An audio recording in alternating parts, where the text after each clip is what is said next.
Hey, Mr.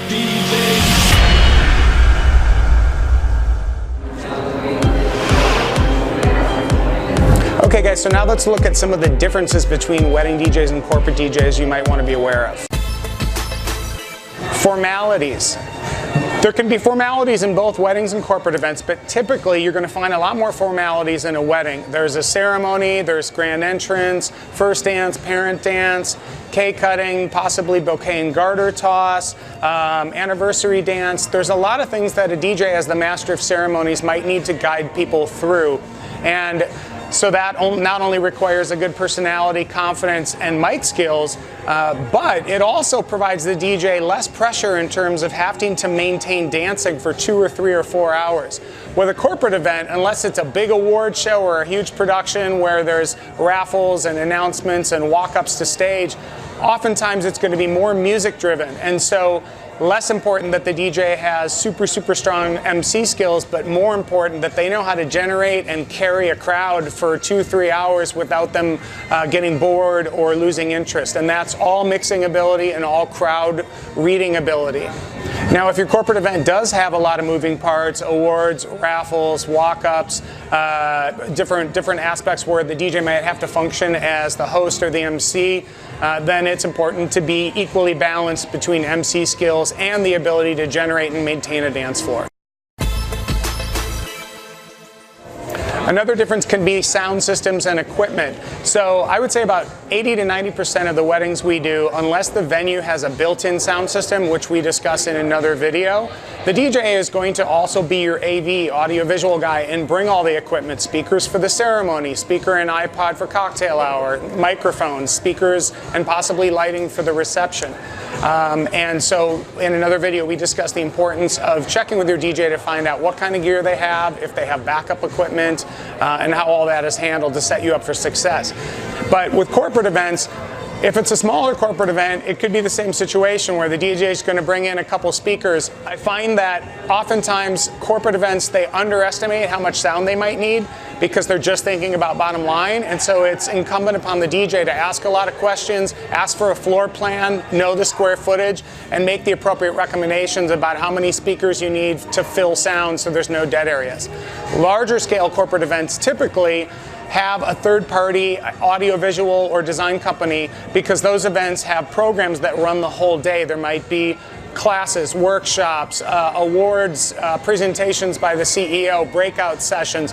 And so typically it might run 2, 3, 4 days, and the DJ is just one small portion of it, either before or after a presentation or an after party. And if that's the case, a lot of times the DJ is just going to bring their system and patch in to the gear that is provided by the audiovisual company. But it's still important for a DJ to have good audiovisual knowledge so they can interface with the AV company, talk the lingo, and give confidence to the client that the DJ will be able to drop in, patch into the sound with no problems, and possibly help troubleshoot. Again, some corporate events, they have an AV company, but they set everything up and then leave to go manage another aspect of the event. And I show up and patch in and there's an issue. So I need to be able to look at a mixer and cables and cords and decipher what's going on. Maybe something was just muted. Obviously, the demographic of every event can range greatly, and with weddings, it's usually the age range. You have people from 2 years old to 90 years old, and sometimes there's different ethnicities, and you have friends from out of town or a few people visiting from other countries. But I find generally birds of a feather flock together, so the same general vibe and personality of wedding couple and their guests is usually in the same page, and it's going to make it a little bit more easier to program from a DJ perspective. All of this can be figured out by having meetings with your clients and your couples prior to get a sense of who's coming.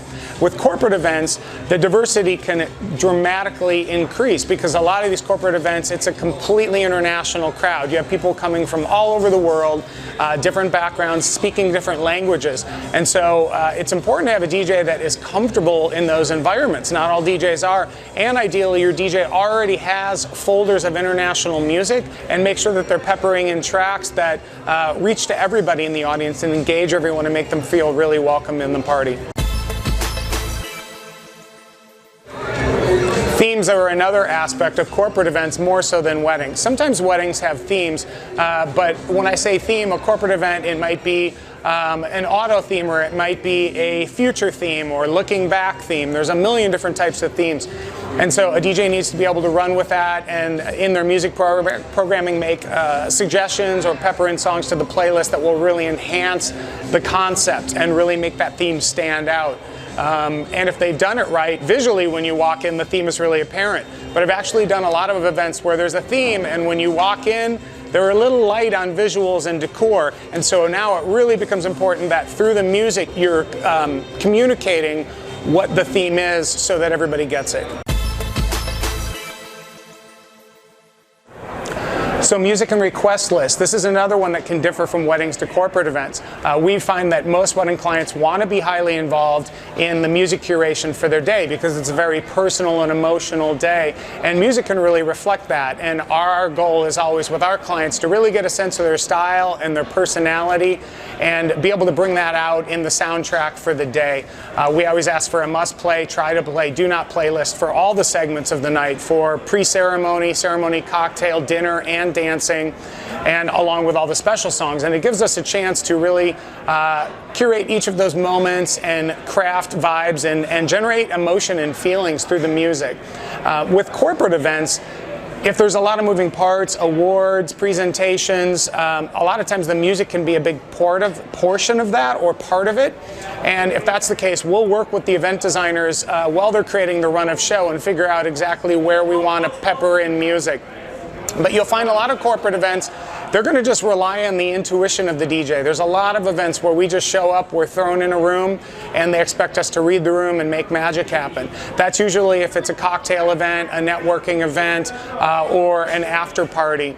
Or a lot of corporate events are multi-day, multi-function. And with a wedding, the DJ could be the primary focus and the engine that is driving the whole night.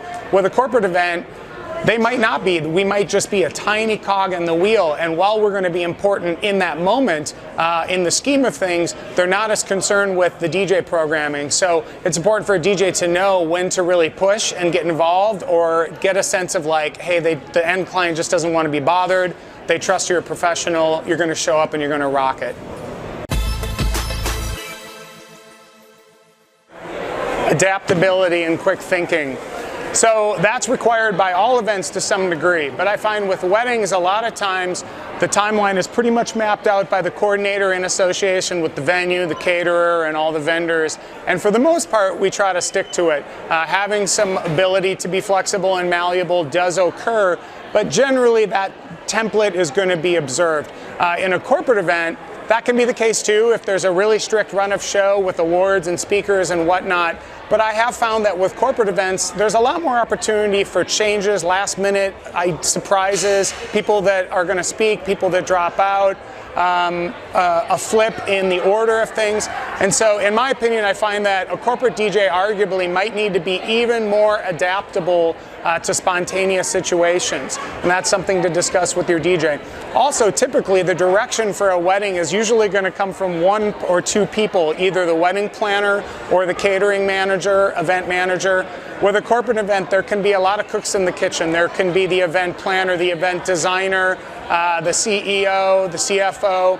And so it's important to be able to take direction from multiple people and decipher who to listen to. So whenever we show up for a corporate event especially, I always ask to be personally introduced to the decision makers. So I know if someone comes up and gives me direction or asks for something, I can kind of decipher the level of importance and how quickly that needs to happen. The last thing you want to have happen, which I experienced early in my career, is making changes to a timeline from a squeaky wheel that I thought was somebody and they weren't somebody, and the somebody got upset. So really having an understanding of who you're taking direction from and having that adaptability is important with corporate. Personality. So personality is obviously a key integral part of what people think about when they hire a DJ. With weddings, I think that the DJ is often the face of the event. They're representing the couple. You're really a liaison between the couple and all their guests. And depending on the couple and their style, they may want a DJ that has a lot of personality and microphone skills and is like, hey, and really knows how to emote and create energy through their body movements and their face. Other clients might want a DJ that's a little more chill and laid back And where I am in Los Angeles, that tends to be the case. People are looking for us to accomplish what we need through our music programming and less on the mic. With corporate events, it can vary, but I would say more often than not, corporate events are looking for far less personality unless the DJ is actually the host and really up on a stage running the show. A DJ needs to be more musically sound, have excellent room awareness, and really good discipline as to how many times they're going to grab the mic. In all situations, a DJ that grabs the mic too much is going to quickly alienate the crowd and create an abrasive or cheesy vibe. So with corporate events, I think you really want to screen your DJ and get a sense of their style and personality. And are they more of an MC or are they more of a music programmer? Because with those corporate events where you're just really creating a vibe and carrying the energy in the room, it's important that the DJ is focused more on the music programming. All right, guys, and dancing is another element that can change significantly from a wedding event to a corporate event. I would say about 80 to 90% of the weddings that we do, dancing is a crucial part of the night. It's a key engine that is driving the night. You're going to have some dance segments that really keep the energy up and bring all the guests together and create that amazing party vibe that people think about on their wedding day. When I ask couples what's most important to you, one of the top answers is, I want guests to leave saying they had the funnest time of their lives. That can also be true for a corporate event, but I find it can really be 50-50 as to how much dancing you're going to be expected to engage with a corporate event. A lot of corporate events can be a pre-show, opening and warming a room up. And so it's really then about music programming and creating a lot of energy to build up to a speaker or a presentation. It could be a mixer or a networking event where there's actually not dancing expected. So dancing could fluctuate. I say a lot more dancing expected at weddings, but the key is to understand your DJ and their capabilities and what their priorities are. If a DJ is ego-driven, as many can be, they view the success or failure of the event purely based on what's happening on the dance floor. And a really experienced DJ who's confident and calm understands that the success or failure is gauged by how the whole entire room feels. So there you go. With corporate events, it can really vary greatly. A lot of times if it's an after party or if there's a huge stage and there's a dinner and then awards and then you're going to come out of the awards with a bang, it's the same expectation that the DJ can come out of the gate and just create a massive dance party. But a high degree of corporate events have no dancing or the potential for dancing is much lower.